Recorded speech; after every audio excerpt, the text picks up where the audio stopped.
మొత్తానికైతే విజయవాడ వరద బాధితులకి తెలుగు ఇండస్ట్రీ తరపు నుంచి మొత్తం తెలుగు హీరోలు స్పందించారని చెప్పుకోవచ్చు. అందరు కాదులే, కొంతమంది అయితే స్పందించారో.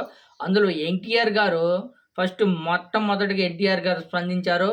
పాపం నేను విజయవాడ వరద బాధితులను చూస్తుంటే నా మనసు సలించిపోయింది. తొందరగా కోలుకోవాలని ఆ దేవుణ్ణి ప్రార్థిస్తున్నానని ఎన్టీఆర్ గారు ట్విట్టర్ చేశారు.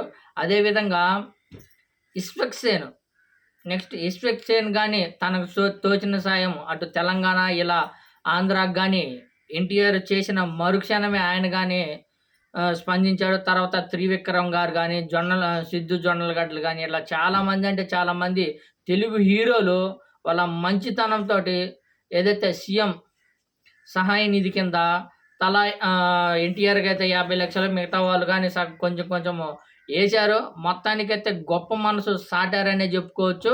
ఎందుకంటే ఇలాంటప్పుడే ఉపయోగపడాలని మనం అందరం కోరుకుంటాం. ఎందుకంటే ఎవరైతే ఇబ్బందుల్లో ఉన్నారో వాళ్ళకి మనం ఖచ్చితంగా సాయం అందించాలి.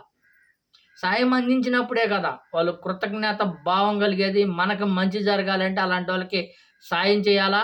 నిజంగా అయితే ఎన్టీఆర్ గారు సెల్యూట్ చేస్తాను. ఎందుకంటే first of all Telugu industry నుంచి ఆయన స్పందించి నాకు చూస్తుంటే చాలా బాధ అనిపించింది. త్వరగా కోలుకోవాలి, ఆ దేవుణ్ణి కోరుకుంటున్నాను. విజయవాడ ప్రజలు అలా చూస్తుంటే, ఆ పరిస్థితులను చూస్తుంటే అని ముందుకొచ్చి 50 లక్షలు ఆంధ్రాకి, అదేవిధంగా తెలంగాణకి ఒక 50 లక్షలు అందించారు. చాలా అంటే థ్యాంక్స్ అని చెప్పుకోవాలి ఎన్టీఆర్ గారికి.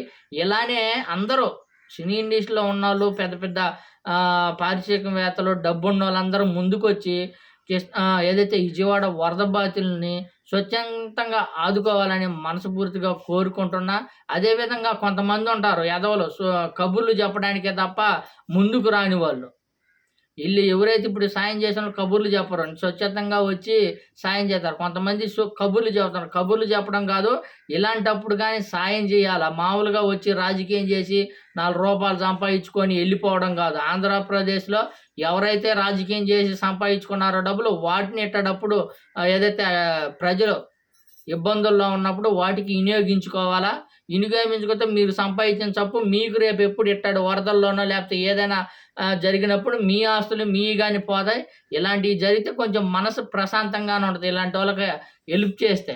అయితే ఎన్టీఆర్ గారికి తెలుగు హీరోలు ఎవరైతే హెల్ప్ చేశారో వాళ్ళందరికీ సెల్యూట్ చేస్తున్నా.